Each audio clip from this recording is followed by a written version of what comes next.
د نن شنبه ورځ لاندې او مهم خبرونه د بهرنیو چارو سرپرست وزیر محترم مولوي امیر خان مطلق خپل ازبکستاني سیال بختیار سیدوب سره ټلیفوني خبرې کړې دي. په دې ټلیفوني خبرو کې دواړو لوري کابل ته د ازبکستان د بهرنیو چارو وزیر پر روسي سفر شوی وکړه او د مسایلو پر تعقیب خبرې کړې دي. د اوسپنې پټلۍ اداره وایي چې تېره یوه اونۍ کې د حیرتان، اقینې او تورغونډۍ اوسپنې پټلیو له لارې 8950 میټریک ټنه توکي لیږدول شوي دي.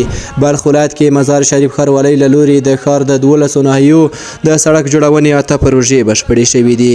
صنعت او سوداګرۍ وزارت د روزګان ولایت په خیرآباد سیمه کې په 1000 جریبه ځمکه کې یو صنعتي پارک جوړوي. د نامعلومو چارو وزارت د څه باندې 110,000 کونډو یتیمانو عاملینو ته میاشتنی معاش ورکوي. کاپیسا کې 311 بېلابېلې پراختیایي پروژې ګټه اخیستنې سپارل شوي دي. د کرنې او مالدارۍ وزارت وایي چې د هیواد په 4 زونونو کې به د کرنیزو سکتور د معیاري کولو لپاره په نړیوال معیار برابر کرنیز کمپلیکسونه جوړ شي. کندهار ښاروالۍ د ښار سمسورولو په موخه د نهالونو د ایښودلو غونډه ترسره کړه چې پکې د مرستیال ښاروال محترم مفتي قدرت الله الوصال او نورو مسؤلینو هم ګډون درلود.